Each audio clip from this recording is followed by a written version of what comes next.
A very good evening, everyone, and welcome to this Royal Canin Malaysia webinar on the area of weight management.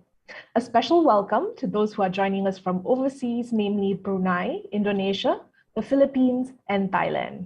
We hope that wherever you are in the region, you are in good health and spirits. My name is Pravitra, and I'll be the MC for this event.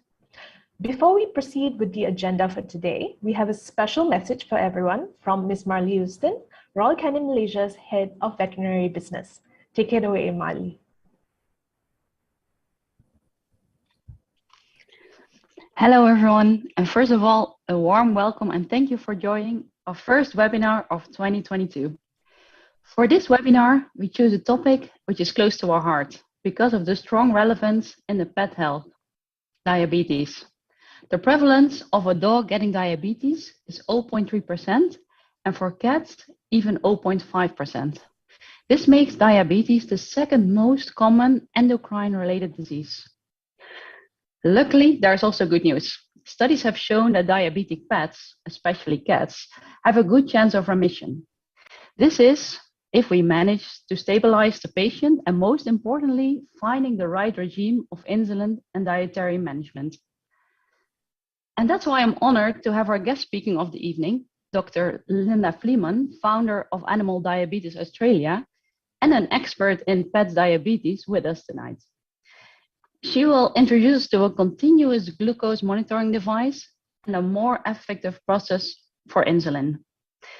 Well, sharing this knowledge and providing the right nutrition is what we, as Royal Canin, set out to do. Improve the lives of pets around the world and bring the health through nutrition, or actually beyond nutrition. And treatment is not the only way, because we know that if we want to reduce diabetes, we should take preventive actions by reducing our pets' obesity rate in Malaysia. Therefore, we have recently launched the weight loss plan and the daily calculator, both digital and free services at your disposal. If you haven't heard about it and are interested, please reach out to our business development managers. Besides this, we will continue our journey to educate pet owners that overweighted pets are not really cute, but most likely unhealthy, and a visit to the vet is recommendable. I hope we can jointly embark on this journey to make a better world for pets together. Thank you. Back to you. Thank you for that, Marley. I will be handing over the session to Dr. Kavindran Krishnasamy, the Scientific Communications Manager at Royal Canin Malaysia, very shortly, as he'll be introducing our speaker for this evening, as well as moderate the Q&A session. But before I do, we just have one quick housekeeping announcement to make. At the bottom of the video screen, you will see that we have enabled a question box. So if you have any questions for our speaker, kindly submit them through this box. Our speaker will try to address all of them during today's Q&A session. Also, if you do experience any issues with streaming this webinar, just refresh your browser page and that should do the trick. And it's as simple as that. Without further ado, Dr. Kavin, please take it away. Thank you, Pravi. Thank you very much for the kind introduction. Hi, everyone. Nice to connect with all of you again on another continuous educative session of Royal Canin Malaysia. I think this is the first one we are having for the year 2020. I'm really happy to connect with all of you. So, and as usual, today we have a new topic here, and I'm really looking forward for the event. It's as Marley mentioned earlier, it's something very dear to us. It's something that we have always wanted to ensure that we can reduce this occurrence and prevalence in cats and dogs. So I hope all of you are equally as excited as I am. And again, I have the honor of introducing the speaker for this evening. So as you already know, her name is Dr. Linda Fleeman. She runs Animal Diabetes Australia in Melbourne, which is a specialty clinic for diabetic cats and dogs. And with more than 20 years of experience in private and also university practice, her focus has always been on diabetes. Her expertise in this field has led her to be often being invited to numerous conferences, seminars, webinars, and also she has published a number of papers in this subject. She did her veterinary degree back then from the University of Queensland, followed by an internship from in the Murdoch University, her residency in the University of Melbourne, and finally her PhD in the University of Queensland. As mentioned, her experience includes lecturing in a number of universities such as University of Queensland and the University of Sydney, and now she's back in practice since the year 2010. So Dr. Linda, really happy to have you here. It's pretty late in the evening for you connecting from Melbourne. I think it's almost 11 p.m. now. And thank you very much again for your time. The session is yours, Dr. Linda. Thank you very much for that lovely introduction. And thank you for the opportunity from Royal Canin to talk to you this evening. We will discuss some new insulin treatment and diabetes monitoring tools for cats and dogs, which are not expensive and can make treatment of this condition much easier. Okay, let's begin. We need to start where we always start, with the goals of therapy. We need to keep these in mind whenever we're treating our patients to make sure that we don't get off track. And the number one goal, as far as I'm concerned, is that the owner feels supported and that they can easily cope with the care of their diabetic pet. This is the number one thing. We must keep owners happy. Other goals are that we want to resolve the clinical signs of diabetes, which are polyuria, polydipsia, weight loss and lethargy. Of course, we also want to avoid insulin-induced hypoglycemia, and where it is possible, in those patients where we can achieve it, another goal perhaps is achieving remission. So as I said, the number one goal is to keep the owners happy, and that's because this condition is associated with a very high risk of euthanasia. The surveys that have been performed show that at least 40% of dogs and cats are euthanized at the point of diagnosis of diabetes. And of those that are treated, 60% do not survive for 1 year. And so if we can make treatment easier for the owners of the animals and be aware of their needs and what are their causes of stress, we will have greater success with our diabetic patients. And so how can we best achieve these goals? Well, clearly the monitoring should be both client and patient focused. So we need, as vets, we need to be careful to not only think about what is best for this particular patient, we also have to work out how can we support this owner so that they can actually manage to do the things that we're asking them to do. And that means that we need to be flexible and we have to offer options to people. And I guess the bottom line is there are lots and lots of correct ways to treat and monitor diabetes. We don't want to think there's only one right way of doing things. We can choose a very low-key approach. Sometimes we can do another which really focuses on what the owners can and can't do, what they can afford. We can do things cheaply. We can do things with a little bit more intensity. Okay, so I guess what I want to talk to you about first of all is some new and improved insulin options. And the modern insulin treatments have the advantages that they have a much more predictable action and are associated with less day-to-day variability than the old-fashioned insulin treatments. And with some of these insulin treatments, we can successfully treat both dogs and cats with once daily insulin dosing without an increased risk of hypoglycemia. This is just a complete change to what has been the case for many decades. And the other thing is that we have now got to the point for both cats and dogs that there are insulin treatments that do not need to be matched with meals. And this makes treatment much less stressful for people. And as I said, they have a lower risk of hypoglycemia than the old-fashioned insulins. I just want to refresh your memory just for a moment on the normal physiology of insulin secretion in healthy animals and people. And it's a basal bolus pattern of secretion. So most of the time when a person or an animal is not eating, there's only a low amount of insulin that's being secreted by the pancreatic beta cells. But as soon as an animal eats or we eat, our beta cells will secrete exactly the right amount of insulin to deal with the nutrients that are absorbed from that meal.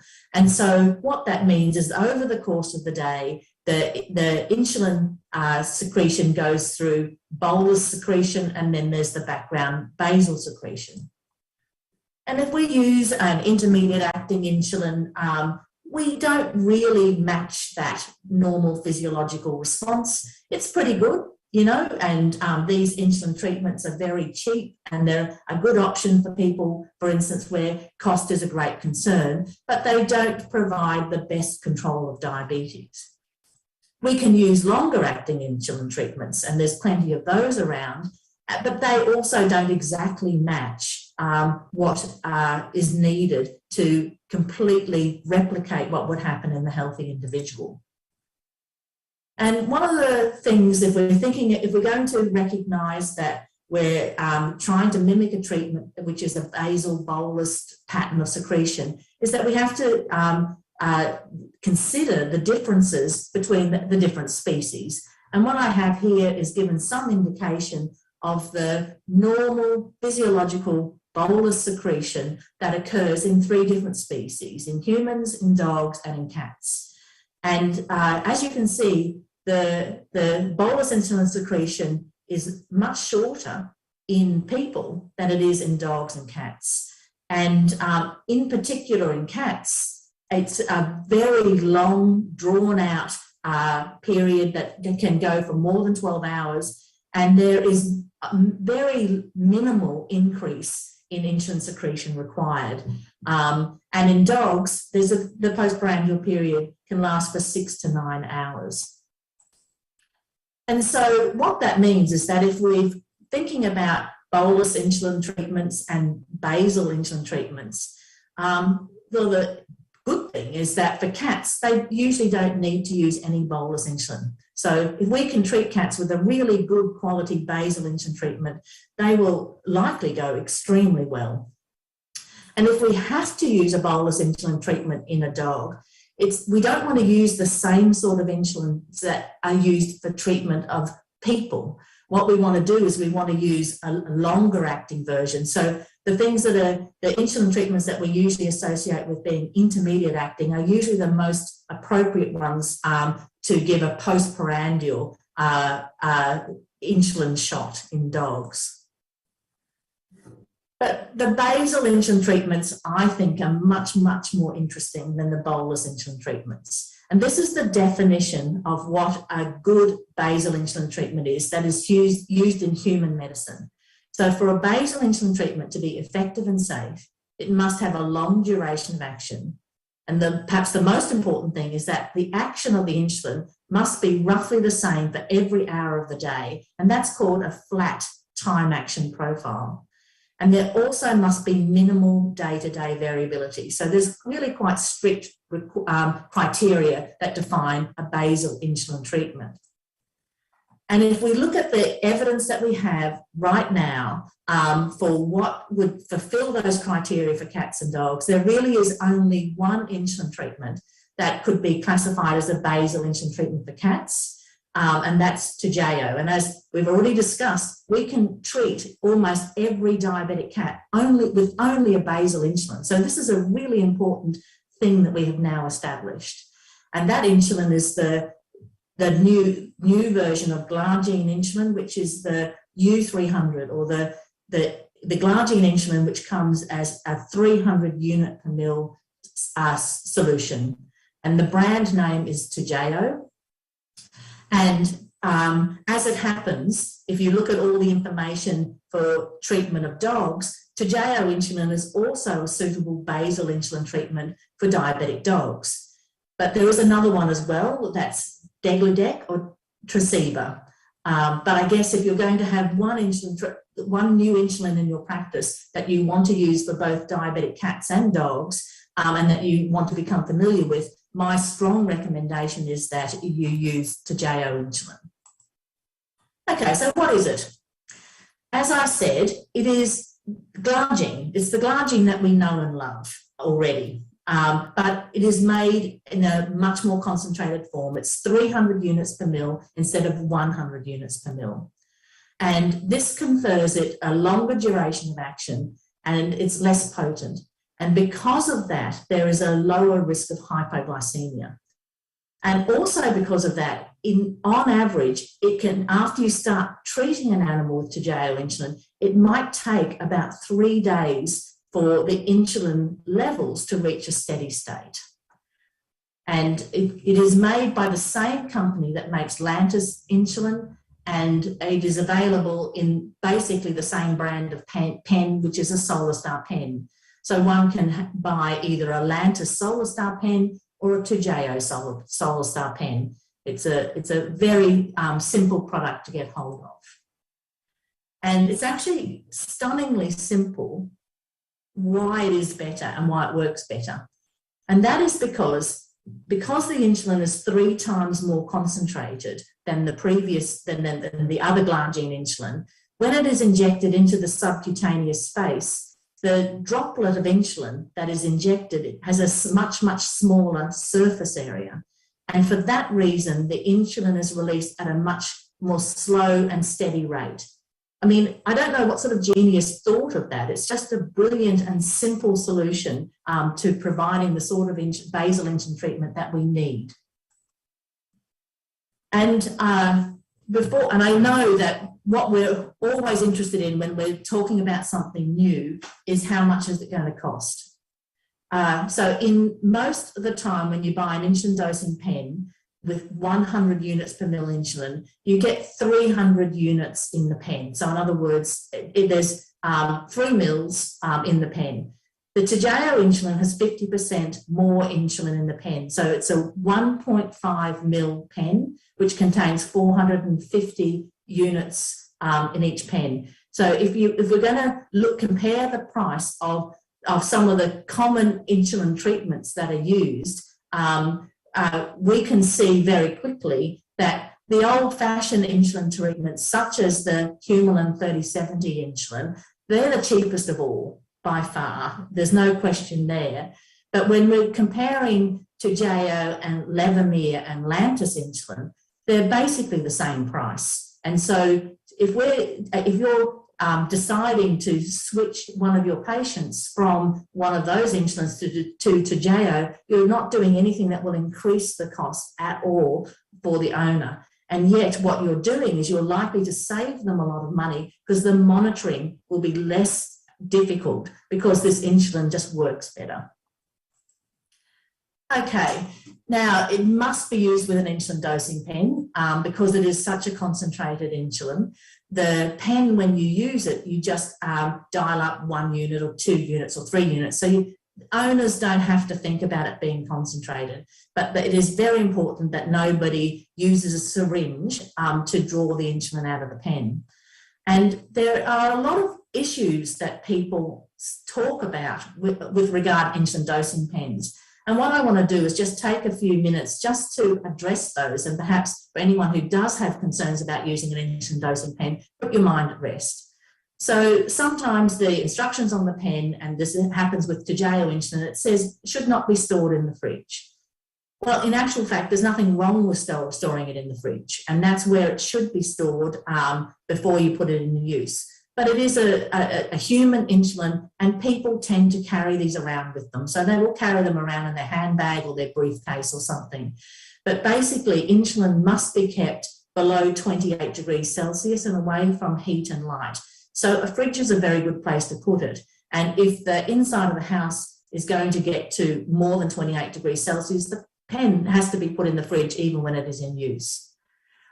Some people get concerned about the fact that it must be primed, so that's the air shot that removes the air from the system before each dose.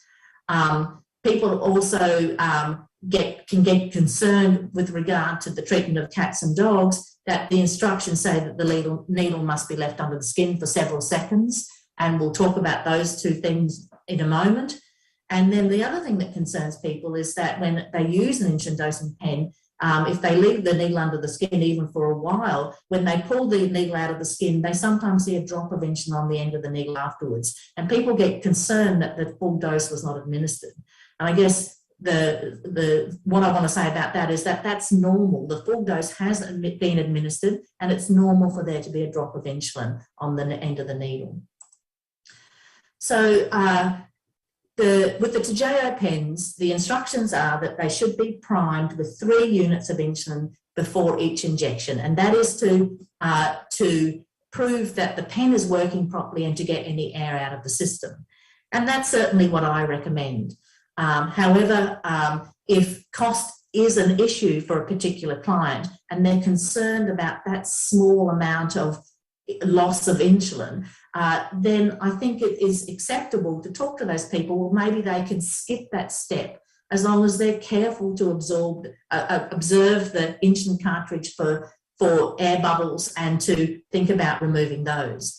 And if that particular person is using the pen and is routinely not doing the air shot or priming the pen, and the patient is not doing well, then you might want to just ask them to prime the pen, make sure it's working in case for some reason it's not working well or the animal is just being injected with air. And you can certainly, in theory, extend the life of the pens by taking that approach. And I guess people are very, very concerned as well that this means that that more insulin is used than if you were using a syringe. But there's a lot of wastage of insulin with a syringe as well. There's insulin that's left in the hub of the needle, and it's been proven in multiple papers that you actually use less insulin when you're using a pen than when you're using syringes. I think we've gone backwards, have we? Yes. Now, this is just a couple of videos just to put everybody's mind at rest about this idea that we're supposed to leave the needle under the skin for a few seconds. There's absolutely no need for that. The entire dose of insulin can be delivered to an animal using an insulin dosing pen within 1 second. So I'm going to show the first video here, which is the injection of 3 units of Toujeo insulin. It's pretty quick, so you'll have to watch it. So you can see, I'll play it again in case you missed it. Very quick. Down the bottom, we've got 11 units, which is a very large for most of our patients. And so we'll just have to turn the sound off. I'll try the video, show this video again. This is 11 units. So that is still coming out in less than a second. So it can be a very quick process to use an insulin dosing pen with an animal. And then another thing that people get caught up with is the fact that most of the insulin dosing pens that we use can only give doses in 1 unit increments. So in other words, you can give 1 unit or you can give 2 units or 3 units. And this is, in my opinion, just no problem at all. These pens are so much more accurate at giving the dose that they deliver it. With an insulin dosing pen, it's been proven that you cannot accurately give a dose with a syringe that's less than 8 units. So at least with the pen, when you give 1 unit, the animal is getting 1 unit.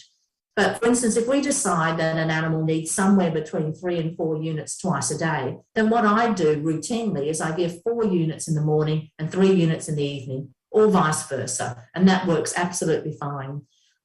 If we get to the point, especially with a cat, where that cat needs less than 1 unit of insulin twice a day, then I give 1 unit once a day. And if they need less than that, I give 1 unit every second day or even every third day. That's the way I manage the dosing with the pens. Okay, so there are a number of papers that have been published on the use of Toujeo insulin in cats. This is the only one that has been published of the use of it in actual diabetic cats. And this was, I think this was September last year in the Journal of Feline Medicine and Surgery. And if you want to, you can have a look at that paper, but it basically shows that it's a safe and effective insulin. And so if you've got any patients at the moment that are being treated with Lantus glargine or with Toujeo glargine, with Levemir, then you can just simply, if you want to try and get better control of that patient, you can just simply switch them over to exactly the same dose of the new insulin with Toujeo insulin, and almost always they go better. They certainly don't go any worse. And all of the things that you're used to doing already when you're treating a diabetic cat, it's the same process that you follow, but if you use this insulin instead of the ones that perhaps you're familiar with, you probably will get much better outcomes. And there is nothing yet published about the use of Toujeo insulin in diabetic dogs, but it's about to be published. And so we have submitted this research to the American College of Veterinary Internal Medicine meeting in 2022, in June this year. And so I'll tell you about it, seeing it's not published yet. What this study will describe is the use of Toujeo insulin in 58 client-owned dogs. Some of those dogs were newly diagnosed dogs, but a lot of them were previously treated animals, and most of those were not doing well, and they had concurrent diseases such as Cushing's or pancreatitis or anything else. For the ones that were newly diagnosed with diabetes, we started them with the Toujeo insulin at 0.5 unit per kilo once daily. For the ones that were already treated, we used an equivalent sort of dose compared with what they were having already. What we did was we basically took the twice daily dose, we added 30% to that, and then gave it once a day. And so those dogs were treated with an average of 0.8 units per kilogram, but the range was very wide, from 0.2 to 2.5 units per kilo of insulin once daily, every 24 hours. And then what we did was we used assessment of clinical signs and standardised assessment of continuous glucose monitoring data to guide dose adjustments. And these are our results. 31 of the 58 dogs had good to excellent glycemic control with once daily dosing. That's amazing. That's absolutely amazing. A lot of these dogs were really complicated cases. Only 2 of those actually required an injection with bolus insulin to help to manage the mealtime increases of blood glucose. 27 of 58 were switched to twice daily dosing, and 23 of those had good to excellent control. 2 of those required bolus insulin, and 4 had poor to moderate control. Only out of the 58 dogs, only 1 dog that was treated with twice daily insulin had an episode of clinical hypoglycemia, and that is way lower than any other comparable studies. And only 1 dog required less than 0.5 unit per kilo per day. So our conclusions were that diabetes was well controlled using Toujeo insulin in these dogs, with about half of them maintained with once daily dosing with no mealtime bolus insulin. That is amazing, I think. I really think it's amazing.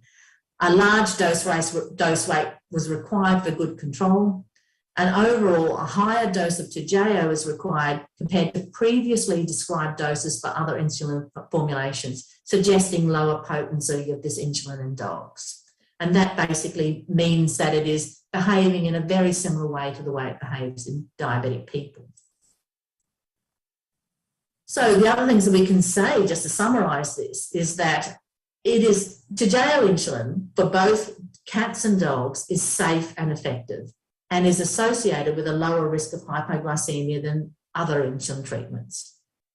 However, we cannot predict what will be the best dose in an individual dog or cat when we start using it. Once the correct dose is determined, however, the diabetic control should be relatively stable. So once we've found the right dose, that animal does not need a high level of monitoring from then on. Once daily dosing works in about half, and we think that's the case for both cats and dogs. And this is the thing that owners love. The injections don't need to be matched with meals. That just frees up people to in their daily routine of managing their diabetic pet. And so the 2 things that mean that we have to think a little bit about this insulin when we start using it, that we can't predict what will be the best dose in an individual dog or cat, and that once daily dosing works in about half, which means that but we don't know which half when we start. So one simple thing, if we wanted to, is that we could start them all on twice daily treatment. But owners don't really like that. They prefer the once daily treatment. So we're in a situation where we've got this great product, but we have to think a little bit about how we're going to introduce it so that we can make sure that we get the best outcomes. And so this moves us on to the other topic that we're going to be talking about in this webinar, which is the continuous glucose monitor. And basically, there have been continuous glucose monitors around for decades, but there's actually one now that is practical and affordable in comparison to all the ones that came beforehand. And it's actually really, really easy to use and quite fun. The two big things about the Freestyle Libre are that it costs a lot less than all the other continuous glucose monitors, and it does not have to be calibrated with blood glucose in order to be kept to work. And so when we're using a predictable insulin such as Toujeo, we can use continuous glucose monitoring to rapidly determine the ideal dose. So while we can use continuous glucose monitoring to find out, usually within 1 or 2 weeks, whether the animal needs to be treated with once daily or twice daily insulin and what dose of insulin that animal needs. And then you're kind of done. You've got them under control very quickly, and things will be easier from then on. Dr. Cavan very kindly has shared some information about what looking for these products in Malaysia looks like. So this is what you see online when you go to the Freestyle Libre website. And there's a lot of different options here. But what you will need to do to get started is that you'll need to have one of the readers. So you'll need one of these starter kits. And there's two different options. You can get a starter kit with one sensor, or you can get a starter kit with 2 sensors. And as it usually works out, if you get the one with 2 sensors, the cost is cheaper per sensor. So for 219 ringgits, you can get per sensor, you can get 2 sensors and a reader. And then once you've got the reader, you can use it again and again. So that's just a once-off purchase. But what you'll need to do every time that you use a continuous glucose monitor on an animal, you'll need to use a fresh sensor. And so again, if you buy more of them, it tends to be cheaper. So if you buy a single sensor, the cost is 282 ringgits. However, if you buy the box with 5, the price comes down to 226 ringgits per sensor. And I guess, we've been talking about theory. Let me just talk about at least this one case, at least, just to show you about how this theory can work in real life. And I'm not saying that every case will go as well as this one, but this one is just can show you what can happen. So you can see Hugo there. At the moment, he is a 7-year-old male-neutered Whistler, and he has had, remarkably, poor diabetic control for 6 years. He is currently being treated with 15 units of Humulin 37E insulin twice daily. And what the vet who's looking after him tells me is that every single blood glucose measurement that has been done recently has been more than 20 millimoles per litre. And so we decided to use Toujeo in this dog. So we decided to start him with 20 units of Toujeo once daily. And what I emphasise is that I was talking to this vet about how to do this over the phone. And this is the very first time that this vet had ever used the Toujeo insulin. And it was also the very first time that she had ever used the Freestyle Libre continuous glucose monitor. And if you're not used to looking at continuous glucose monitors, you sort of have to get a little bit orientated here. This is the sort of reports that you get from them. Typically, what you see is you can see a graph of glucose results that goes from midnight to midnight. So for each calendar day, you get a 24-hour graph. And what we can see is that the first dose of Toujeo insulin was given in the morning on Sunday, the 16th of January. And we can't see any results there. We can't see a graph. And that's because all of them are above the graph. The top of the graph is 21 millimoles per litre, but all of these results were much, much higher. And many of them were listed as 27.8. And that's the highest that this sensor will detect. So it was possibly higher than that. But then another 16 units of Toujeo insulin was given on the morning of the 17th of January. And we can see that it's just beginning to see the glucose come down. By the time this dog was given the third dose of 20 units of Toujeo insulin, we had a nice flat glucose curve that was basically between 5 and 10 millimoles per litre all day. And then if we look at this information as a whole week of information, when we look at the weekly summary, the way the report comes out is that whenever the glucose is above 10, they shade it in yellow. So we can see that we've got these high glucose results at the top. By Tuesday, we had the graph that we just looked at. And then every single day after that, this dog's glucose is this nice flat line sitting at around 6 to 8 millimoles per litre. I'm not saying that this happens every time with Toujeo, but the fact that it can even happen sometimes should, I hope, make everybody want to try this and use it. Okay, so let's talk a little bit more about the Freestyle Libre. As I said, it is inexpensive if you use it so that you get maximum value out of the time the sensor's working. It's really easy to use, and I have to say, most people find it fun to use. These were the billboards and the advertising that was available in Australia when this was first released. And I've just captured them here as screenshots because what it says is that you can do it. And what I want you to feel is that you can. Each of you can do this. But you need to understand that it's just different to what the traditional way of monitoring diabetes. It requires a lot of teamwork. And I'm saying this right at the start. Some owners of dogs and cats love it. Others find it very stressful. So you need to pick the cases that you're going to use it on. And you can't just put one of these sensors on an animal and give them a reader and just send people off to deal with it, because all they're doing is looking at information that they don't understand. It is very important that you give the owners support while the animal has this sensor on.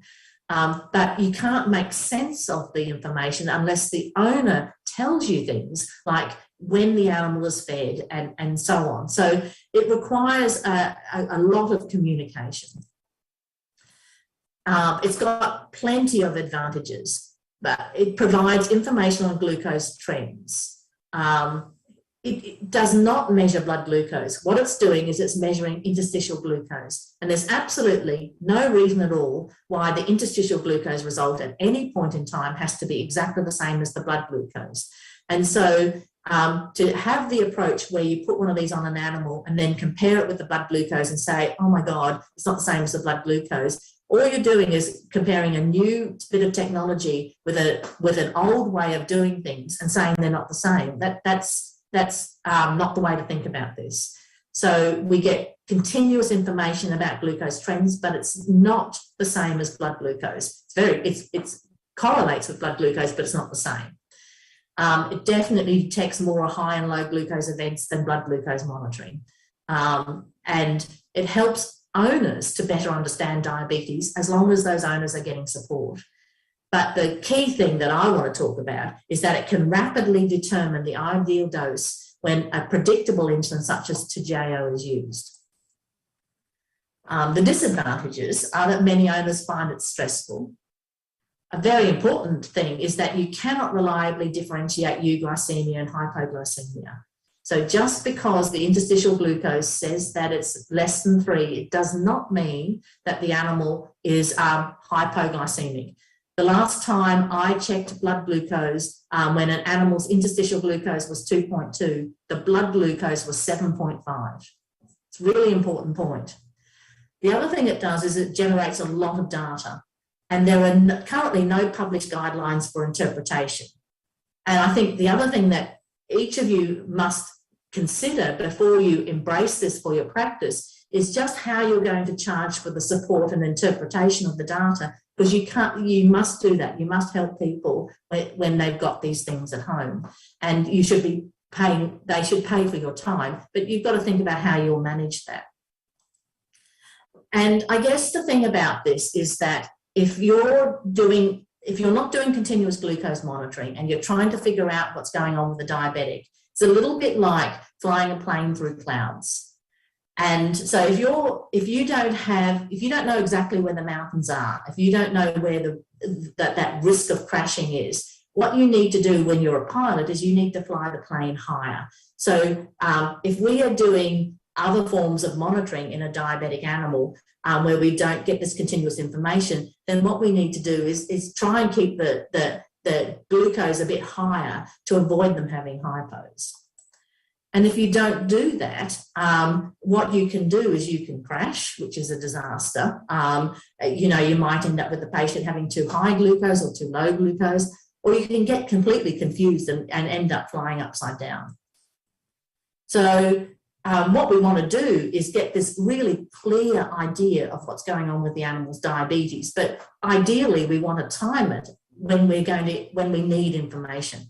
And so one thing I'm talking about here now is that you're using a sensor at the time you start to jail insulin so that you can really get that information to get the dose right. And so it's a little bit like this image here, where you're getting a clear image of where the landing field is. Okay, so there are two parts to it. There is a sensor, which is the size of a coin, and it has a very small catheter that goes through the skin and into the subcutaneous space, and it is stuck onto the skin, and which means that it can be knocked off or dislodged if the animal is not careful.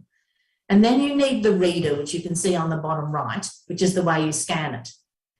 In Australia and many countries, we also have a phone app. So here, if I put a sensor on an animal, I don't have to have a reader, and the owner doesn't have to buy a reader.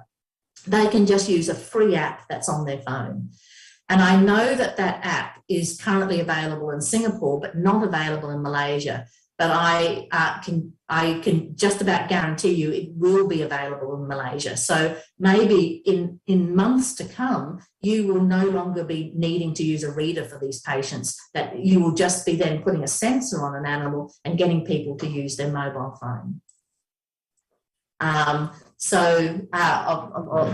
Anyway, here it is. This is a screenshot of the Freestyle Libre Link app that is available in Australia for both Androids and iPhones. And just so that you remember it, I'm mentioning it now, that it's called the Libre Link, and I expect you'll be able to all use that very soon, or at some point. Now, what I'm going to do is show you a little bit about putting this sensor on. We've got a few videos. I'll just look at the first one here. So you follow the instructions. You peel the top off one half of the applicator, and then you line up the black lines and push down, just like that. It's got very clear instructions. There's lots of YouTube videos that show this.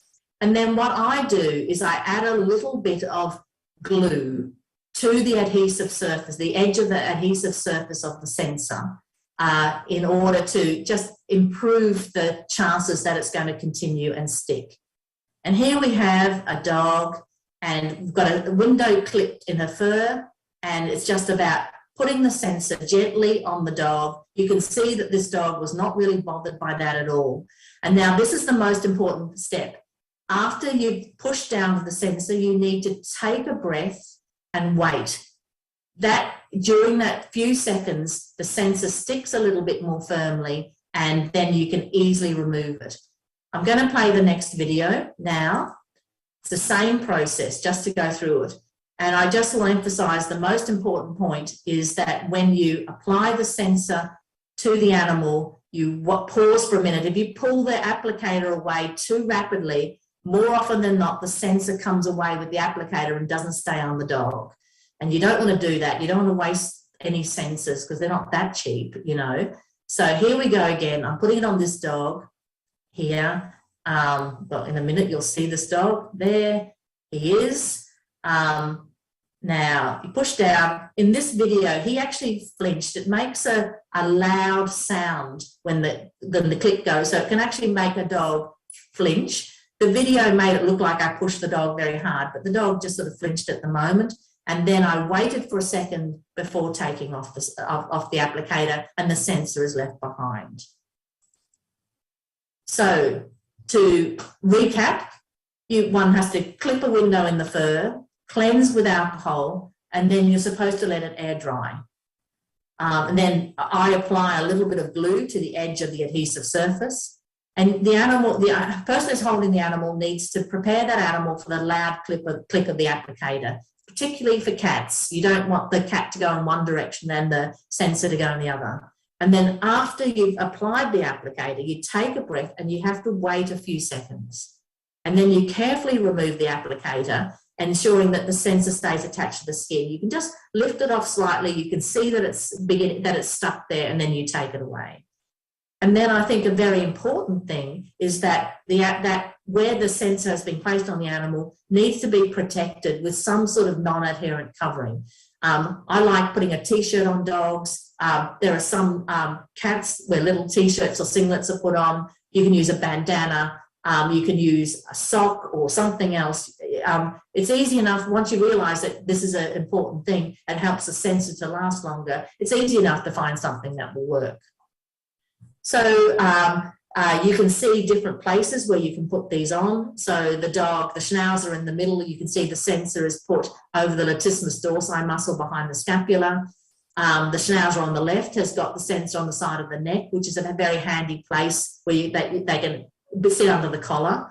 And the dog on the right has got the sensor over the epaxial muscles. There are various coverings that you can see on the 3 dogs down below that people have put around the neck or the body of the dog to help protect the sensor. You can also use some gentle adhesive material, like you can see there on the left rather, but I find that the adhesive material tends to sometimes draw the animal's attention to the sensor. I think a very good place to put sensors on cats is on the side of the neck, because you can easily pin a sock around the neck. As you can see, all those cats have got their sock, just one of the owner's sock, pinned around the neck as a loose collar. The cats tolerate that really well, even if they've never worn a collar before. And if they start to try and scratch at it, the sock just goes around their neck rather than them hooking a claw under the sensor and taking it off. There's a cat where the owner puts the sensors on, and this one is put on the side of the body there. A lot of cats will just tolerate it really well and not get it off. Others can be quite determined to try and remove them.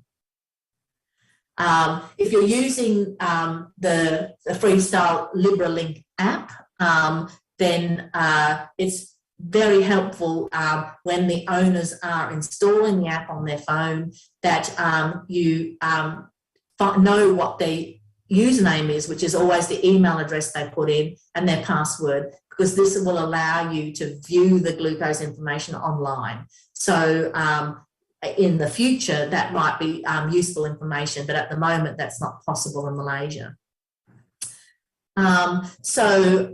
What happens is that these sensors will last for up to 14 days. When it is scanned with the reader, the first thing that happens is a 60-minute warm-up period. This can be scanned through clothing, so if the animal's got a T-shirt on or something, there's no need to take that off. It's waterproof. People who wear these would have a shower or a bath every day. The reader that will only match with one sensor at a time. So if you've got one reader for your practice, you can really only have one animal at a time that's got a sensor. You can't be going between animals that are in hospital or whatever. The other thing is that the reader is actually also can be used as a glucose and a ketone meter. So it can also double as a blood glucose or a blood ketone meter, which is a bit handy as well. The biggest thing, I guess, is that early removal of sensors occur, especially in cats. And so to try and prevent that, we use a little bit of extra glue. The light protective covering that I've emphasised is very important. It has been shown that if you use tight bandaging, it can lead to sensor malfunction, or it simply just draws the animal's attention to the sensor. But it's really important to warn owners that the sensors might not last for the full 2 weeks, so that they're not expecting it to, and they're not disappointed if they last for, say, 10 days, which is good. I don't know how well this video will work. Show you one reason why it might not work. So this dog has got a sensor on the side of his neck. It kept on failing after 3 or 4 days, and then the owner sent this video about how cute the dog is whenever she comes home, and the way he tries to kill his toy. And then all of a sudden I thought, I can see why a sensor on the side of this dog's neck is likely to fail. So there's all sorts of reasons why they stop working. Now, the way it works is that the white disc, the sensor, samples the interstitial glucose every minute, and it averages every 10 to 15 minutes, and it can store data for 8 hours.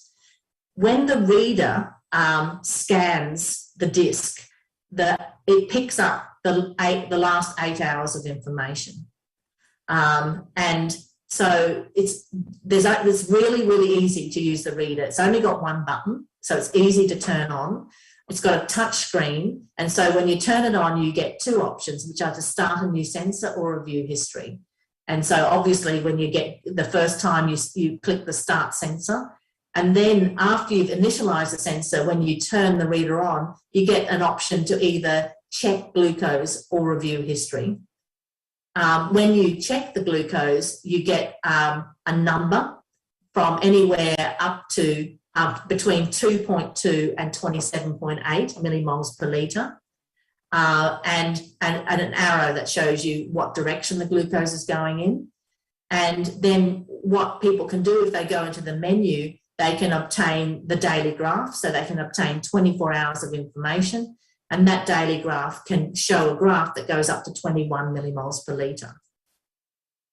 As I said, there are these arrows that show the trends that the glucose is moving in, which are very useful. And so what we ask owners to do is we say that ideally they should scan the disc at least every 8 hours. But if they can't do that, if they can only scan it twice a day, it's still providing way more information than you can get any other way. It is really important to manage their expectations about how long the sensor will last. And as I have said already, they need daily support. And some owners love it and others find it stressful. So the other thing, to get really good reports from the reader, you use an online program which is called LibReview. And Dr. Cavan has kindly put together this video about how an owner can set up an account with LibReview, or a practice can. So we'll play it now. So it's libreview.com. So the first thing is to select the LibReview account. The professional accounts are not for vets. So, and then you have to choose your country or region. It does not allow you to choose Malaysia, so you could choose Singapore, or for instance, you could choose Australia. It doesn't seem to matter. And then you need to accept the terms of use. You don't really have any choice. You can either read them all and accept it, or not read them all and accept it. And then the privacy notice. It's actually, this is important, because what you need to do is accept the privacy notice for your area. So if we select the Malaysia option, you have to actually open it up before you can then press the accept button at the bottom of the screen.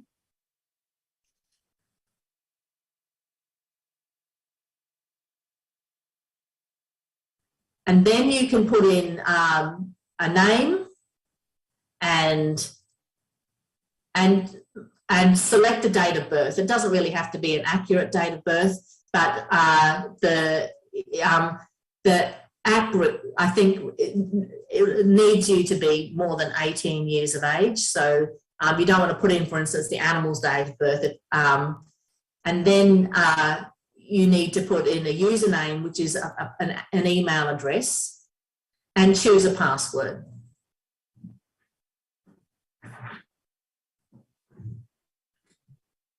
So it's straightforward, but it's very helpful to sort of know all these steps so that because it's really good if owners can do this at home, because then they can get good reports to send you. It's not essential that they do this. Another option is that you can do this in your practice and then have them bring in the reader so that you can upload the information. You only have to go through this whole process of setting up an account once. So at the moment, a verification code has been sent to the email address and it has been verified. And so all of that is something that you only have to do once. And now this is a screen that you get when you log in. So you use the username, which is the email address, and the password. And there is a two-step authentication process. We tend to use an email address, so you can use the practice email address so that anybody in the practice can go through this process very efficiently.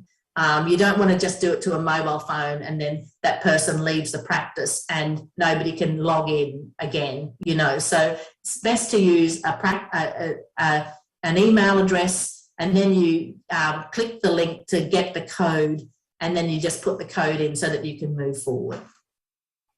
And this is then when you've got the option of getting a bit more information or uploading a device.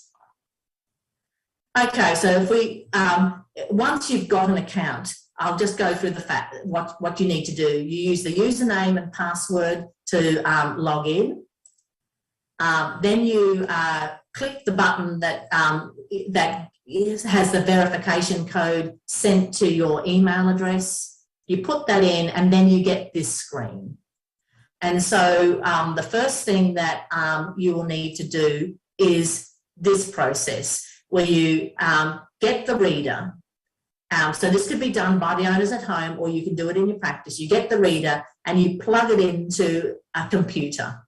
Can't be used with an iPad or a phone. It has to be a computer with a USB connector.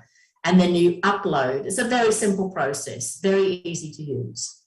Once you've uploaded the information, then the next step is to select this option here, which is the glucose curves. And this takes you to this screen, which gives you the glucose reports. You click on that button, and then you get this screen. And my suggestion is that you click on the button on the bottom right to print or save a PDF. And then you get a PDF document that shows you all the glucose information for that animal. The first page is called a snapshot, and it looks pretty interesting, but it's not something that I find very useful. What I like to look at is the weekly summary. So this shows you continuous glucose information over a whole week. But the really cool thing is that for every day you get an average glucose result. So that's useful. And then if you go to the daily log on the same PDF, you can actually see what the glucose results were every single time the owner scanned. And so if you put all this together, just the simplest way of seeing how the animal's diabetes is going is that you can record the average glucose for that day and the range. That's really simple, only takes a few seconds. If the owners can't manage all of that, what they almost always can do is they can take a photo of the screen and send that to you. And or if they bring the reader in, you can look at this in the reports. But the thing that I find most useful is called the daily graph. And so if you have 3 days in a row of the photos of the daily graph, you can see the continuous glucose trace. These are screenshots of the LibreLink app. But I guess the point I'm making here is that what we have on the right is a daily graph, and the 2 images on the left are sometimes what people send when you ask for the daily graph. You have to give quite specific instructions sometimes to get something. You might get what we can see is there is a logbook or the last 24 hours, and it gives very incomplete information. So just to finalise this, let's go through how we use the continuous glucose monitor. I use it when I want to rapidly improve diabetic control. I also use it when I want to understand a specific problem. I use it if the owner wants to use it. And I also use it when I've got sick diabetics in hospital. So I use it for a specific reason. I'd never just use it just to check diabetic control. I always, you need to know what you're doing with it, have some sort of plan. So for instance, if we've got an animal that has very severe clinical signs of diabetes and I want to quickly get control of that situation, or I have an owner that wants to better understand and control the diabetes, then this is a great tool to use. But as I've already alluded to, I like to use it when I'm starting treatment with Toujeo insulin. So this is a case. This is Moo, who is a 6-year-old spayed female Maltese cross Shih Tzu. She's treated with prednisolone forte eye drops, so she's got cortisone on board, which might cause a little bit of insulin resistance. Currently, she's very lethargic. She's losing weight. Although she's still overweight, she's still got the signs of poorly controlled diabetes. And the biggest thing for this owner is that he finds it very stressful to match the meals with the insulin injection. And that's because Moo does not like to eat at set times of the day. And so what we decided to use is switch her treatment to glargine U300 or Toujeo insulin. And this is the continuous glucose information. So we started her with an injection at just after 9 o'clock in the morning on Sunday, the 18th of April, with 9 units of insulin. And you can see all of you can't really see the glucose results because they're above the top of the graph, but you can see that all of the time, every time he scanned, it was 27.8. So it was, means it was more than 27.8 because that's the highest it goes. So on the second day, we increased the insulin dose to 11 units. And you can see that we've still got a very similar result as the day before. So the third day, we jumped up to 13 units of insulin. So you can see how, if you're using a continuous glucose monitor, you can quickly increase the insulin dose to get control of an animal's diabetes. So one of the advantages of the continuous glucose monitor is that you can rapidly and safely increase the insulin dose when there is poor diabetic control. And so my general rule is that if the nadir is more than 20 millimoles per litre, then I would recommend that the dose is increased every day. Then, once you've got, this is Moo, once we had got her up to 20 units of insulin, we started to see a very small response. So we saw for a very short period of the day, the glucose dropping below 20 millimoles per litre. And so once we reached that point, what I recommend is that you wait. You continue giving the same dose of insulin for 3 to 5 days to look for the pattern. And so when we gave 20 units the second time on the 25th of April, we found that the glucose was really high again. And so then I was comfortable to increase it to 24 units the following day. So remember, we started with 9 units. So the next guidance I can give you is that when you get glucose results that are less than 20 millimoles per litre, monitor for at least 3 to 5 days to identify any trends, and do not attempt to micromanage it at that time. And so finally, we've got this Moo on 24 units of insulin, and we keep her on that dose, and we can start to see that that a lot of the time her glucose results are now less than 20. But in order to understand what's going on, we have to ask questions of the owner. We have to know exactly what dose they're giving and when. So they don't always do exactly what we tell them to do. What type of food is being fed? When is it being fed? Have there been any changes? What's her overall demeanour? What's Moo's appetite been like? If the owner does blood glucose measurements, when were they done? What were the results? And other information about how the dog's clinical signs are changing at the moment. So if we ask those questions, these are the answers we got.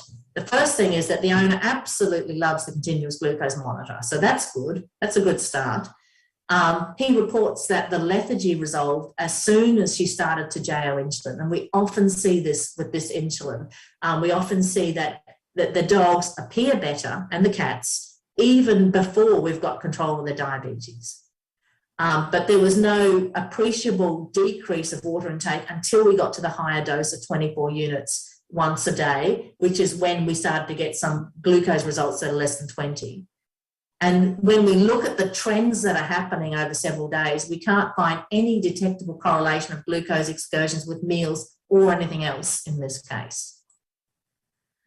I want to mention this particular thing that you might have spotted, which is a brief period of time when the interstitial glucose appeared to be low. So one might think, oh my God, she's had a hypo. And I want to remind you that that interstitial glucose is not the same as blood glucose. And we cannot reliably differentiate euglycemia and hypoglycemia. And people get caught up in the idea of how accurate the continuous glucose monitoring device is. But all of that accuracy involves comparison of interstitial glucose with blood glucose. And there's no reason why those things should be the same. However, they do correlate. The deviation between blood glucose and interstitial glucose tends to be higher when things are rapidly changing.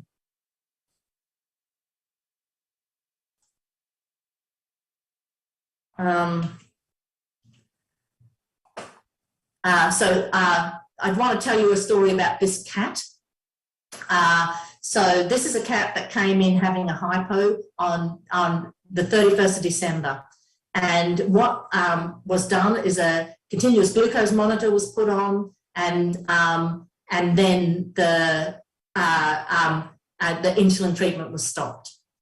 And what we can see here are the glucose results in this cat that was not receiving any insulin and was in remission. And as you can see, a lot of the time, this completely normal cat had glucose results that were in the red. And a sensor happened to be put on this cat 7 months later. So this is a result from a cat that has not had any insulin treatment for 7 months. And you can see that this completely normal cat has got interstitial glucose results that are consistently in what would be considered the hypoglycemic range. Okay, so I hope that gives you an interest and an overview of these new insulin treatments and monitoring devices. And I'm very interested to hear any feedback and questions.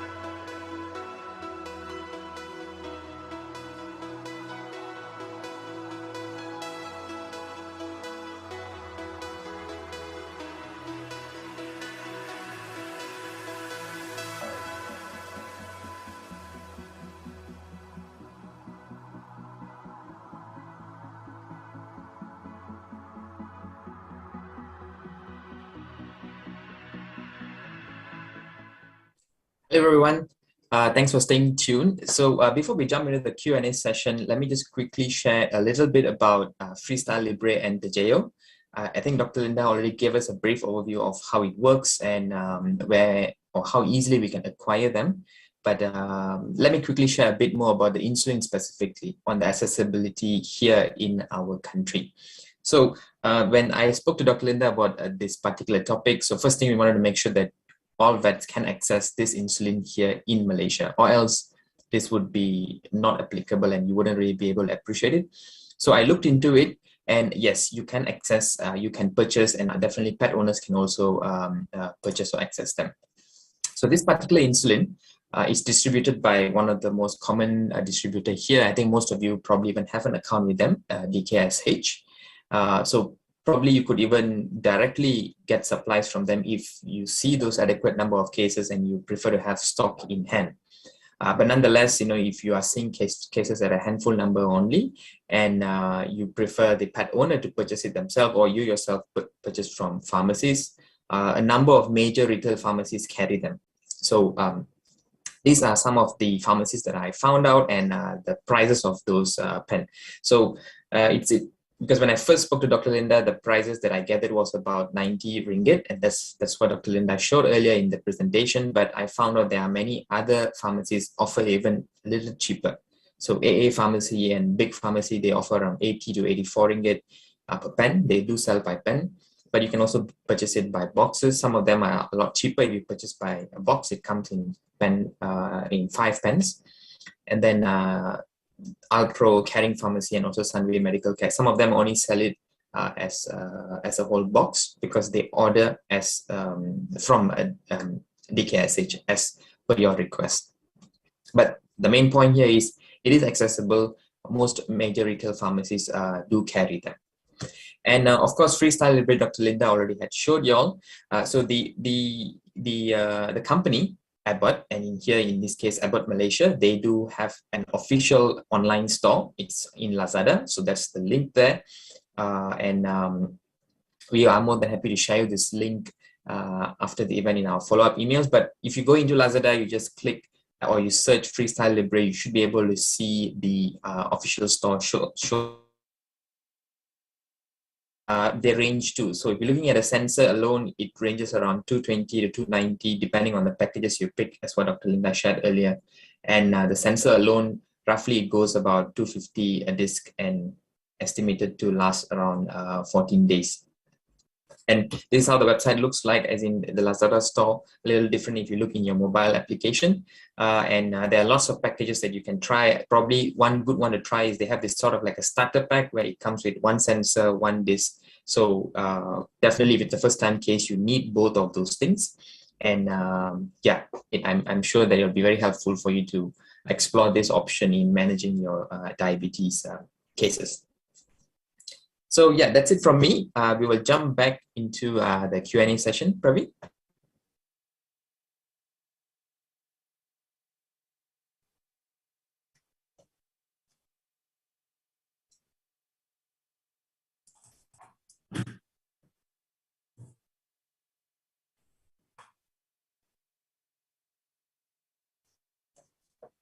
All right.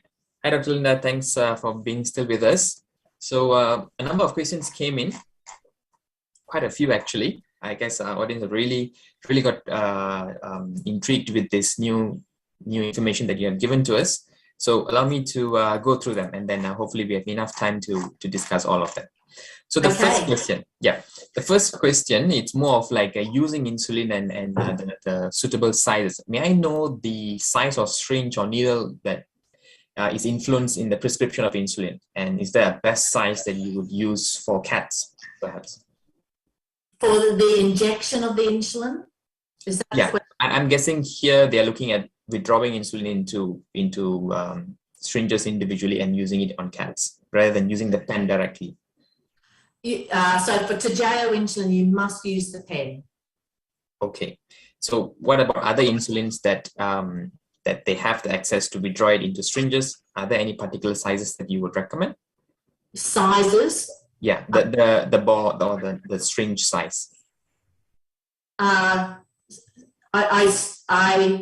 think that it is always best with dogs and cats to use an insulin dosing pen rather than a syringe. And as you just talked about with the pharmacies sell these things as pens anyway.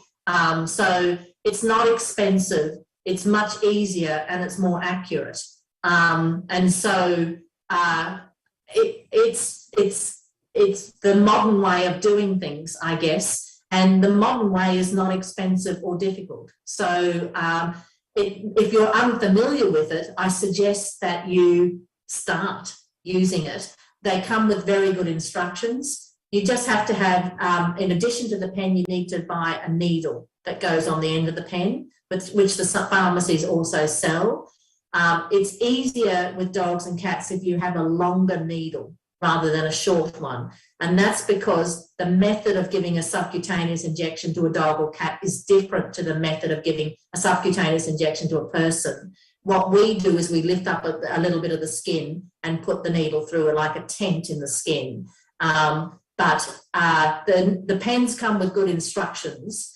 And I guess the thing is that the syringes have a lot of inbuilt error, and especially if one is using a syringe that is not an insulin syringe. So if you just use a 1 ml syringe, those are not accurate for insulin.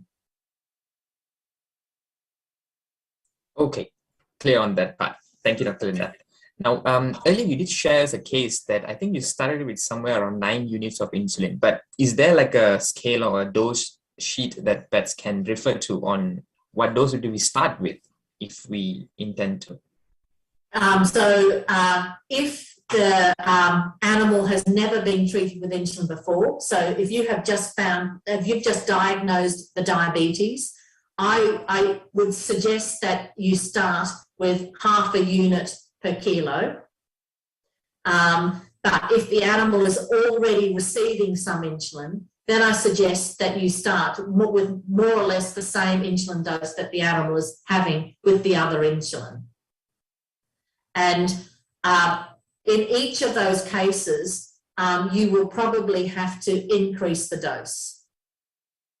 So the dose that you end up with Toujeo insulin tends to be a bit higher than the dose that you end up with other insulins. Okay, noted on this. Thank you, Dr. Linda. Now, with Toujeo being a bit more of a concentrated insulin, especially when, like you mentioned, you will end up most likely using a higher dose as compared to the previous ones. Have you seen, or is there a risk of immediate hypoglycemia that the pet or the pets may need to be aware of, or have you seen cases like that? Absolutely not. So they have less risk of hypoglycemia.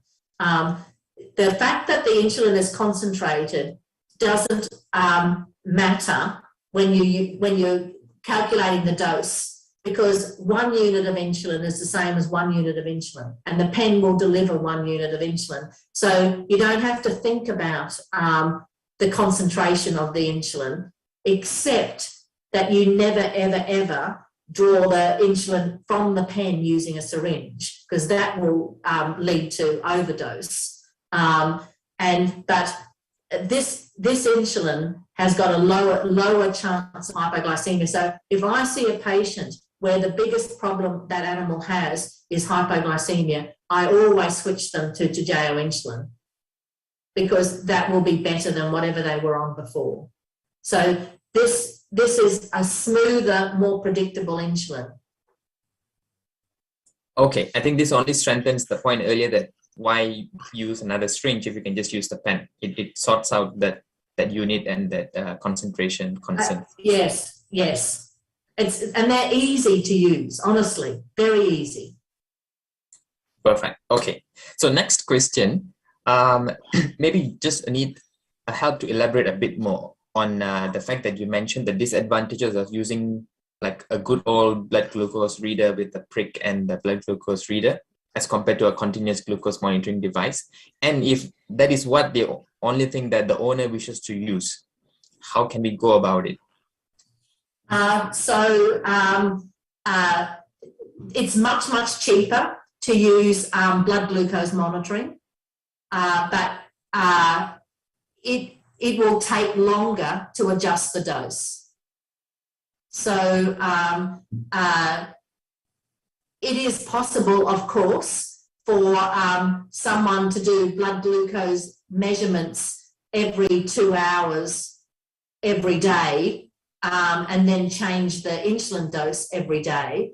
But probably it will be more practical to start with an insulin dose, then do some blood glucose measurements and then look at those and then increase the dose. It's just a much slower process. Because if the animal is in hospital and having blood glucose measurements every 2 hours, then you could quickly adjust the insulin dose. But that is more expensive because they have to be in hospital rather than being at home. So there's the charge for hospitalisation. If the owners are doing blood glucose measurements at home, not many owners would do lots of blood glucose measurements every single day because they have to go to work or they have to do something else or they don't like to do it or something like that. So it's a little bit unreasonable to ask an owner to do lots and lots of blood glucose measurements. And so you'd start with Toujeo insulin and then you could get the owner to do maybe 7 to 10 blood glucose measurements, and then you look at those and then you increase the dose. And then you get them to do another 7 or 10 blood glucose measurements, and then you increase the dose again. And although that seems like it's cheaper, it actually can end up costing more money because it takes so much longer and there's more vet visits and there's more problems. So I think that if you really think about it, if you work out the cost of the Toujeo insulin and the Freestyle Libre sensor and how to give advice, the fact that then you can get control of that animal's diabetes within 1 or 2 weeks, it's costs more at the beginning, but it's cheaper in the long run. Okay, clear on that part. So now moving back to the point of diagnosis, say we happen to find a patient on a routine blood screening that a blood glucose needs insulin therapy after repeated or consecutive low blood glucose, or you're going to assess the case as a whole. When would you determine I'm going to start on insulin for this patient? You broke up at the start of that question. I didn't hear the start. Okay, sorry. The question goes like, at which point I would make a decision to start on insulin treatment, just by one-off seeing the blood glucose level low, the clinical signs, or when should we only consider insulin therapy for a patient? So one of the first things that the patient must have is consistent clinical signs of diabetes. So if you get a high blood glucose, but there is no evidence of weight loss or excessive thirst and urination, then one has to wonder if that's a correct thing or not. So it's absolutely necessary to have the consistent clinical signs. And then there are 2 ways that it is acceptable to then diagnose diabetes. Well, 3 ways I can think of that you can diagnose diabetes when you've got a single high blood glucose. One way is to measure fructosamine. A second way is to measure with a dipstick the glucose in the urine on a urine sample that is collected at home 3 days after a stressful event. So if going to the vet is stressful and you've measured a blood glucose on that day, if you can get the owner to test the urine at home or bring in a urine sample that's collected at home 3 or more days later and there's glucose in the urine, then you've got a diagnosis of diabetes. And the third scenario is if there's ketones present, either in the blood or the urine. If there is a high glucose and ketones, I think that always means diabetes. So fructosamine, urine glucose collected at home when the animal's not stressed, or if it happens to be there, ketones. And if once you've got one of those things, then you can start insulin treatment. Perfect. And actually that leads to my next question. You already mentioned on fructosamine, like in what sort of cases? Do you still hear me, Dr. Linda? You cut out, but I can hear you now. Okay, sorry again. So the next question is regarding fructosamine. In what sort of situations where that would be a must in your diagnostic steps? I don't do fructosamine very often. I think it is much cheaper and more practical for most people to test the urine of the dog or cat at home. That costs much less, you know, and I think that that's a very easy way of being 100% sure that the animal's got diabetes. And then urine testing at home is a very, very useful thing for owners to do. It doesn't cost very much money if they're prepared to do it. And it can tell you whether or not the blood glucose has been above or below the renal threshold. So, but if fructosamine is not perfect, you know, like you need basically two results. So you measure the fructosamine on one occasion, then you make a change to the animal's treatment, and then you measure the fructosamine again 2 or 3 weeks later to see if there's any improvement with that treatment. It's okay, but I find that it is it's just not very cheap. I guess, you know, I would say that depending on how much fructosamine costs to run in your country, I'd be very interested to know the cost of getting 2 fructosamine results compared to running a continuous glucose monitor. I'd be very interested to know, because you'll get so much more with a continuous glucose monitor than you can possibly get from a fructosamine. Yeah, clear on that. Thank you, Dr. Linda. The next one is about the site of insulin injection. Is there a need to change sites? Will it affect if we're using the same site in any way? That's a very good question. If you use the same site over and over again, scar tissue builds up in that site. And then the other thing is a condition that's called lipodystrophy, where you actually get a pad of thick, hardened fat. And then if you keep injecting, the insulin doesn't work as well. So the recommendation is to use a different part of the animal's body with every injection, as much as you can. The other thing about using an insulin dosing pen instead of using a syringe is that it hurts less. So it's much more accepted by the animal than the syringe dosing. Okay.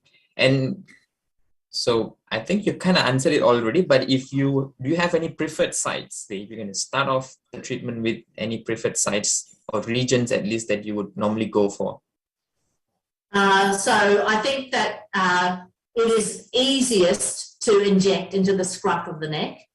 You know, that is the easiest place when people are doing their very first injection, for example, you know. But then I typically recommend that the animal can be injected anywhere along the body, you know, on the left side, the right side, and the top. And often I say, you know, one injection on the left, the next one on the right. Okay. So the next one, I'm trying to make sense of this question. Just give me 1 second, doctor.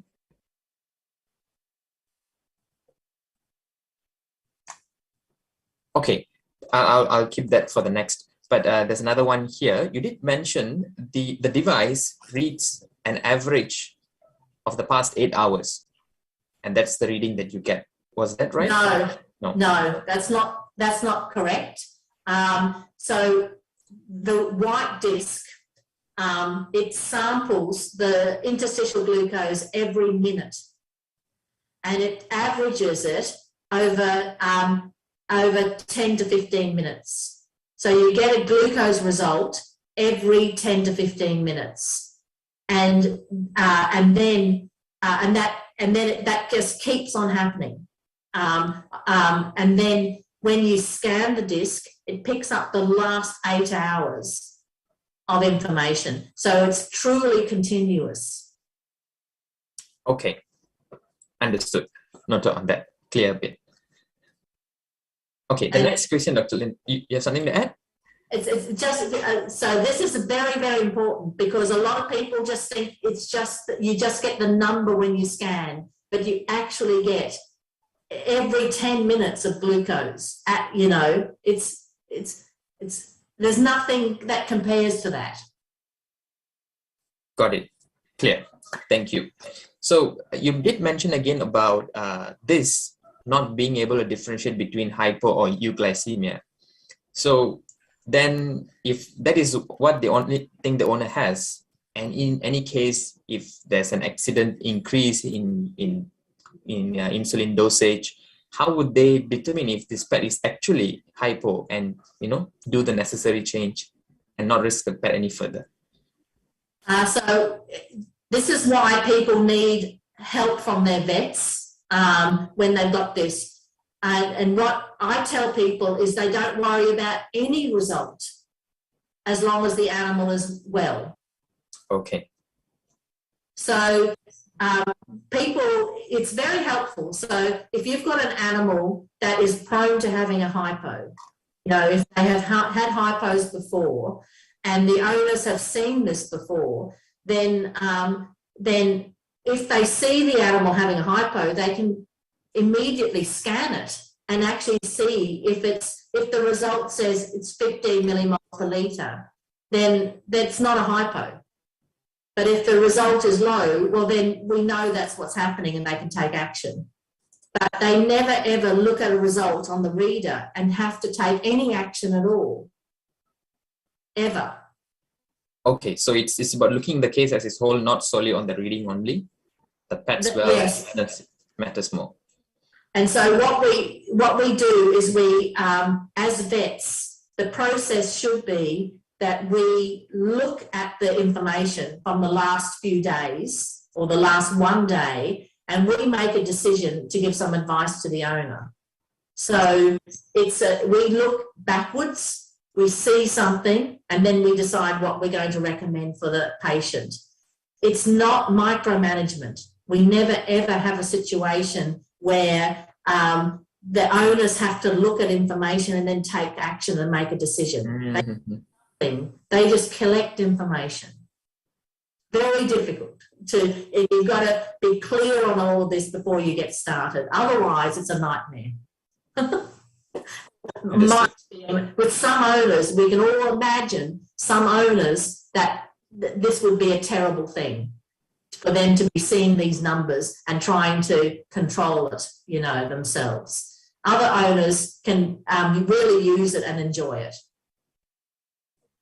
Understood. So I think, again, comes back to setting or aligning the expectations at the beginning between the vet and the owner, and that really determines how successful this is going to be, I suppose. Okay, next question is regarding another insulin, Novomix 30. How do you use that? Would you consider using more of an intermediate acting insulin in dogs, especially, before jumping to Toujeo as an option? No. So Novomix 30, I believe, if it's the same as in this country, it is an insulin that has never, ever been tried in dogs or cats, and in theory would not work very well, because the 30% rapid-acting insulin is really fast and really quick, and that's dangerous. And so at the bolus insulin phase for people is 2 to 4 hours. For dogs, it's 4 to 6 hours. So it's just a wrong insulin, in theory, to use dogs or cats. I do not use it. Nobody has ever published anything on using it. And so, it probably would work okay for dogs. I wouldn't like to use it at all for cats, but it's not particularly cheaper than other options. And I don't think it would be an insulin that I would choose. I've never seen an animal treated with it that goes well. Okay, thank you. Now back to some in how you use insulins. Let's say the pen. Is there like an expiry date that you should, if from the point of opening the pen, but I should discard it within certain number of days of use, although there's still insulin left in there? That's a good question. The manufacturers say that they should be discarded after a certain period of time.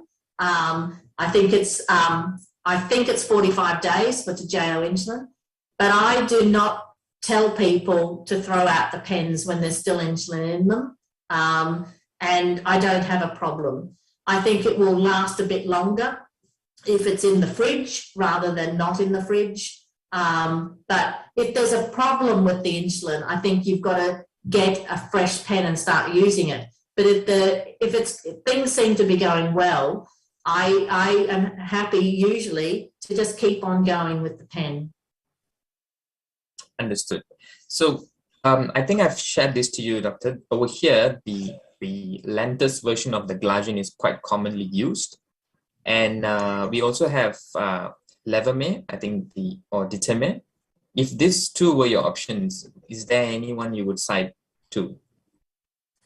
I would just say change to Toujeo. Same price, and it's better. Okay. So generally, but like I said, if let's say Toujeo is not, I think I'm breaking again. If let's say the vet only has Lantus, the glargine from Lantus and Levemir, then there's no evidence that one is better than the other. Okay. So so they're fine.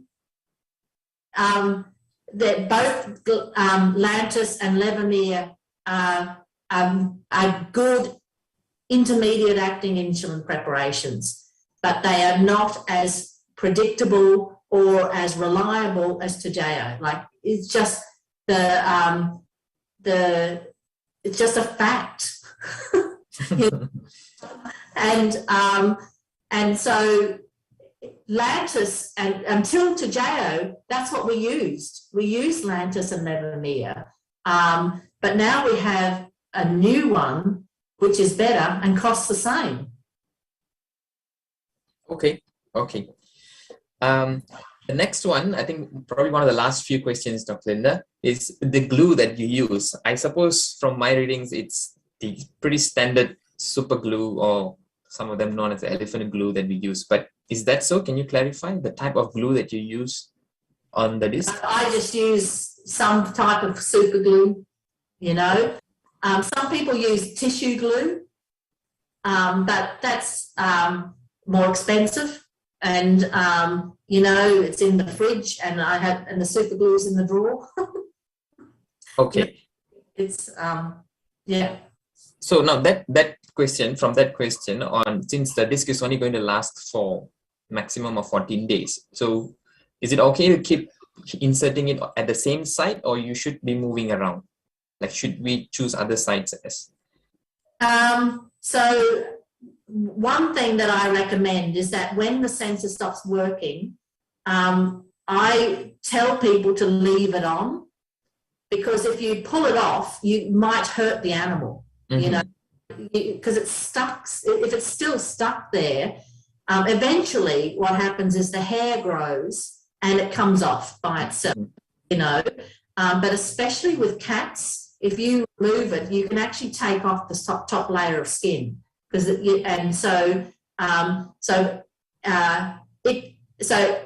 I never remove them. I just let them fall off naturally. So sometimes if I put another one on, I have to go to a different place just because the last one is still there. But yeah, I mean, I don't think it really matters. I tend to go in a slightly different place when I put another one on, but I don't think it matters. Okay. So I was thinking about the same question, and another question just came in. So now with that, we have stabilized we have identified the right dose of insulin for the patient, and that's it. The patient doesn't need a continuous device being put on itself. And if at all there's any changes to the pet, it's showing some signs of unwellness, and that's when you decide to, okay, let's just assess again and let's start it again on the device. Is that how you make your call? So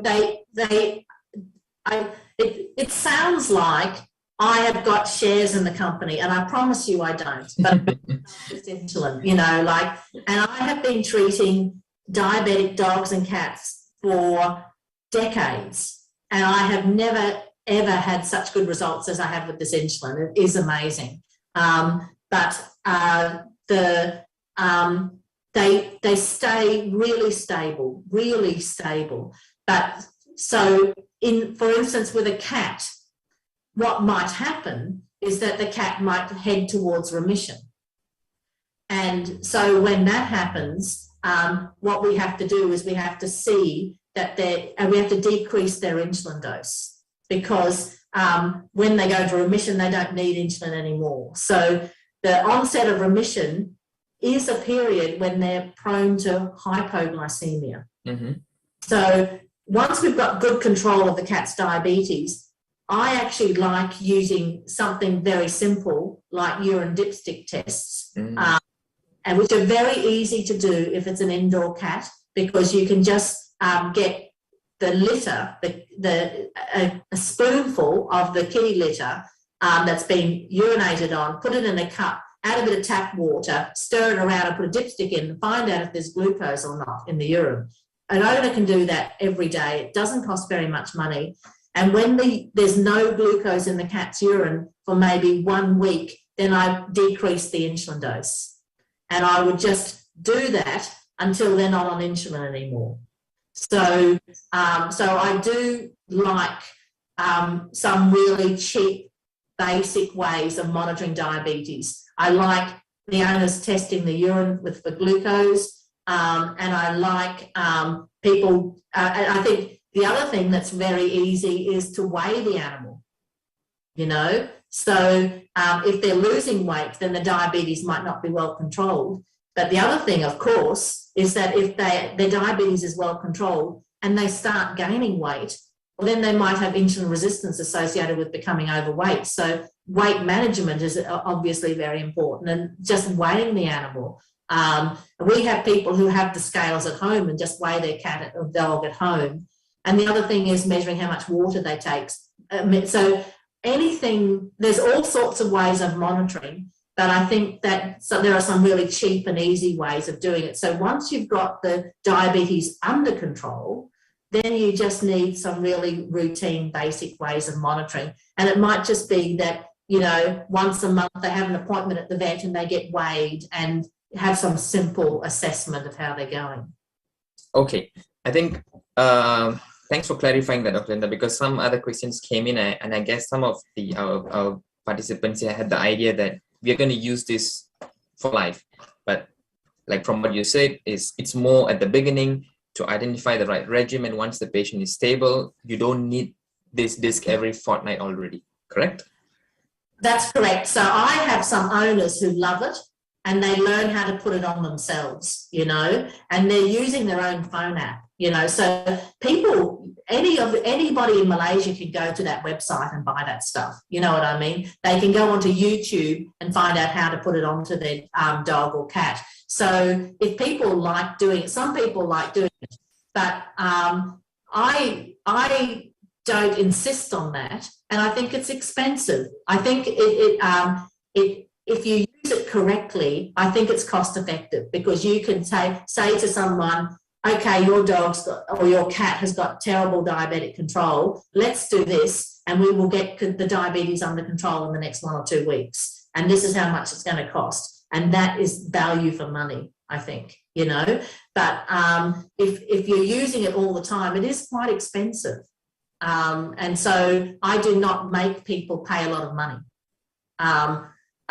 because if we do that, then they might end up deciding they have to put the cat down or the dog down, you know. So, but yeah, if people want to use it, I'm happy for them to use it all the time, but I don't insist on it.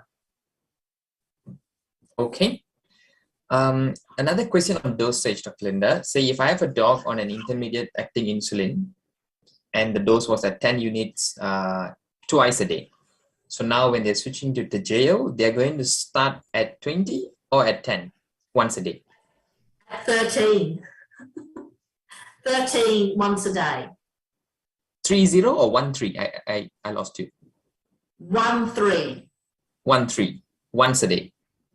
Once a day. So it's the current twice. So that's a perfect question. I'm very pleased that someone clarified that. So this is a dog that's getting 10 units twice a day. So you take the dose, which is 10, and you add 30%. That makes 13, and that's what you start with. And that is very conservative. And so you can increase the dose very quickly up to 20.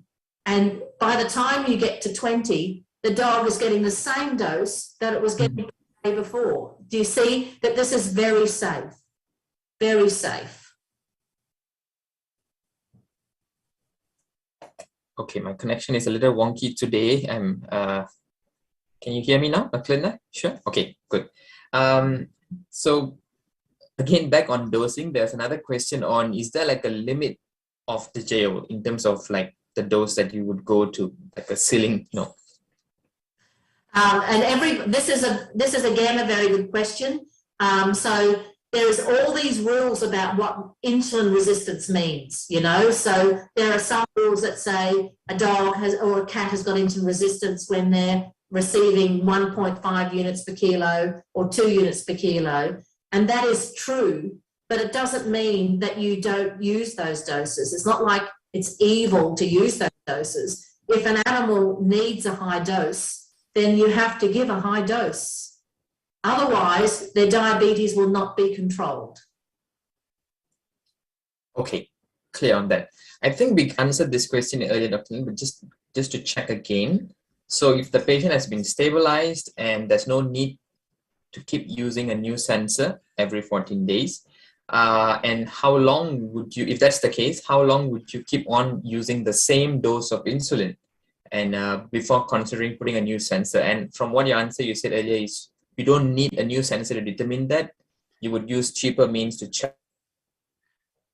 Yes, and especially for, it's different for cats and dogs because cats might go into remission, but dogs usually don't. And if the food stays the same and the insulin stays the same, a dog can be on Toujeo insulin for months, you know, without needing any change. And believe me, that is amazing because I have just treated so many animals and I have never seen them just go so well for so long as I have with Toujeo insulin. You know, and I guess this is why I'm so enthusiastic about it, because I think that if you've got people who can't afford very much or can't do very much, then what we can do is use an insulin that's affordable and can be given once a day, and a whole lot more animals will do well than with any other insulin. Perfect. Dr. Linda, sometimes, or quite often I would say, we end up also having cats presented already in a DKA state. So, you know, in that state where you really want the glucose uptake as instant as possible. I'm sorry, my internet is really bad today. So what I was saying is, when you get a cat or dog presented at a DKA state, is Toujeo still your option since it's a long acting? No. So usually, I mean, if you've got DKA, so if you've got an animal that is not eating and is unwell, they really need to be treated with on IV fluids. It's actually so when we set up an insulin CRI, so in other words, where there's a constant rate infusion of insulin going into the animal, that we typically use rapid-acting insulin, but you can use any insulin instead. So insulin all the different types of insulin are different because of what happens when you inject them in the subcutaneous space. If you inject insulin into the IV, it's all the same. Mm-hmm, mm-hmm. And so so you could have a cat with DKA, you could make up an insulin CRI using Toujeo insulin in the drip and get the animal stabilized, and then with the same pen send the animal home, with that insulin. It's a whole, it's a big thing to talk about DKA, and I'm not quite sure what the most common way of treating DKA in Malaysia is. So I might be confusing people by talking like this, but they have to be on a drip, basically, and they need to be given more rapid acting insulin, but you can just use other insulins IV. I hope that makes sense. Okay. Perhaps we can have you another round here, Dr. Linda, to talk only about DKA. I hope we can get that done. Okay, finishing up with the last few questions. Earlier you mentioned, earlier you mentioned about the cheaper alternatives to monitor the patient once they're stabilized, about using a dipstick on a dry urine that in the litter, but you're going to add tap water. I suppose here, there's no quantitative measure. It's just about whether there is glucose or not, right? Correct. So, okay, I hope that answers the question. So we just want to make sure that the urine is glucose-free. If there is glucose, then there's something to check at the time. Well, I guess what it tells you is that if there's no glucose in the urine, then during the time that bladder was filling, the blood glucose was below the renal threshold the whole time. Yeah. There is glucose in the urine. The blood glucose went above the renal threshold for at least some of the time the bladder was filling. And that's all it says. It's Understood. Very crude. But if you've got a cat that for 1 week has had no glucose in the urine, or a dog for that matter, then probably the blood glucose was below the renal threshold for the whole week. And I would always give a lower insulin dose then because of that. Understood. And the method of doing this is as simple as collecting the litter, putting in a container, water, and then dipstick. Yep. Okay. Clear on that part. Except for the crystal litter. Do you have the crystal litter in Malaysia? It's little white balls. I believe so. That doesn't work. Okay. You have to use a different method, but all the other types of litter, you can just dissolve it in water. But the crystal, you'd have to just put some other method of getting the urine from the cat. Okay. So the next one, Dr. Linda, a very short one, Australian Insulin. I think it's common or was from there. Is it still used? Do you use it? Or I suppose not, but what's your thought on that? Since you have got here already. I think can insulin is a very good insulin, but it is an old-fashioned insulin. So can insulin is called lenti insulin, and that insulin used to be used to treat diabetes in people in the 70s. At the moment, there's no human insulin of that type. The only lenti insulin in the world is can insulin. And so it is a good insulin, but it is an old-fashioned insulin compared with some of these newer ones. Yes, it's a good insulin, but it's old-fashioned. Understood. Okay. To JO or to Lantus or to anything else. All right then. So the last question for the evening, Dr. Linda, considering the time of the evening here, diet. I left this for the last actually. So the question was more about is wet diets, canned foods, the better option here in managing a diabetic patient? Your thoughts on this, please. The answer is yes. On average, wet diets have a lower starch content than dry diets. And the other thing they have is they have a lower calorie density. So 1 gram of wet food has 3 to 4 times fewer calories than 1 gram of dry food. So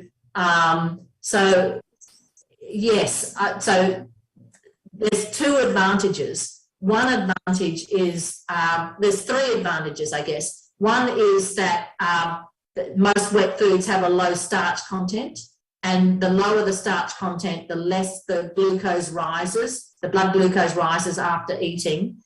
They contain water, which is very helpful for a condition that causes polydipsia and polyuria. And if for animals that are prone to obesity, so a lot of animals have lost weight when they first become diabetic, but when we treat them with insulin, they can, and we get control of the diabetes, they're prone to weight gain. And especially for cats, being overweight causes insulin resistance, and cats will gain more weight when they eat dry food than when they eat wet food. So it's not like I would say nobody ever must feed a diabetic animal dry food. I don't say that at all, but I think that there are animals that can do well with dry food. But if you're going to ask me to choose one or the other, I would choose wet food.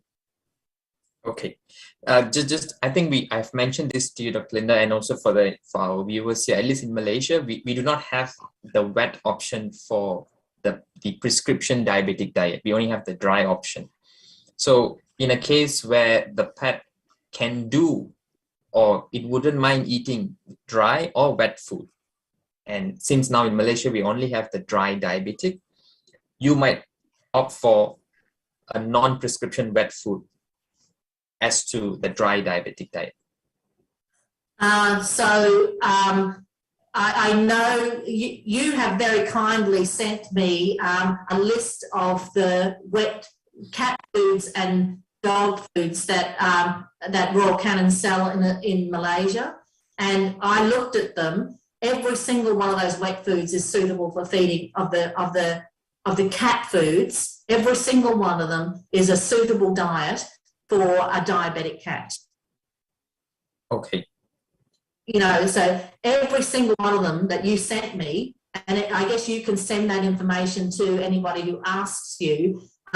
So there was sensitivity control, there was gastrointestinal recovery. You know, there was SO, and all of those had starch content that was less than 5 grams per 100 kcal, which is what the evidence shows us should be fed to a diabetic cat. Mm-hmm. So there are loads of wet food options that I think are perfectly suitable for a diabetic cat. And then you also sent me the dog ones. There are some dog ones that have a higher starch content, but there's plenty that have a really low starch content. Understood. Thank you for bringing that up, Dr. Linda. And I wanted to wrap up with that briefly. And I think we'll conclude our Q&A here, again, since it's already 1 minute past our time. Just a quick summary of what Dr. Linda mentioned, everyone. Dear vets, I'm speaking at least for the vet diets available here in Malaysia. If you have cats and you are looking for a wet or canned or pouch diets to manage a diabetic case, almost all of the ones in the cat category are good and ideal.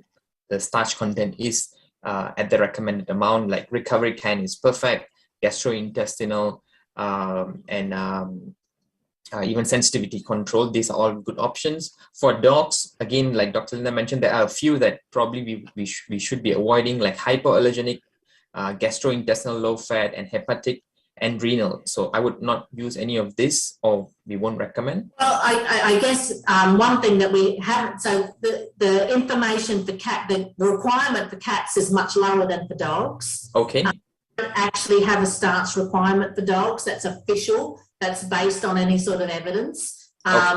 And so one thing that would be possible would be to compare those wet diets to the Royal Canin diabetes dry diet, you know, and I haven't done that. And so that would be an interesting exercise as well. It might be fine to feed, they might not be that, but they might be fine. Understood. Yes, I've done the comparison, doctor. When we compare the dry and the wet by calories, they're almost the same. But in this case, if let's say the pet is only opting for, because we have situations where the dry diabetic diet is not preferred so much by that pet due to other reasons, and then probably where these wet options are available for them, and diets like gastrointestinal recovery again for dogs, sensitivity control, these are all good options to manage the case with least of concern. Okay then. So yeah, that's it, doctors. If you have any more questions regarding the dietary management, feel free to reach out to your respective representatives, and I'm happy to connect with you. Dr. Linda is still here. I'm sure I'm able to disturb you, Dr. Linda, in any case in the future if you have got any particular questions related to this. Yep, I think we will wrap up the Q&A here. Thank you again, Dr. Linda. It was a great session. And I will hand it back to Pravi. Thank you, Pravi. Thank you, Dr. Linda, and thank you, Dr. Kavin. That was really a jam-packed session full of great insights, and I'm sure the viewers have really enjoyed it, especially with all those questions coming in from you. So with that, our webinar in the Weight Management webinar series has come to an end. So we thank you all once again for joining us and contributing your questions to our speaker. For those whose questions have been unanswered, we will reach out to you directly. Should you have any inquiries on the weight management range from Royal Canin or any of their products, as Dr. Kavin stated earlier, do get in touch with your local RC Business Development Manager. We will be sharing a link for our post-event survey very shortly. You may scan the QR code that will appear at the end of this video with your mobile phone to access the survey. We would really appreciate your feedback because this will allow us to continue serving up very relevant and insightful content to you. So with that also, I'd like to mention that certificates of attendance will be emailed to you soon. For the Malaysian vets out there, some of you may have signed up for the Weight Management Series on-site workshop that's taking place tomorrow evening in Kuala Lumpur. We look forward to seeing you at the venue. So our survey link will be up in just a moment, and we look forward to your feedback. Also, keep an eye out for any future Royal Canin webinars as we will be hosting more. Till then, have a great evening. Thank you, everyone.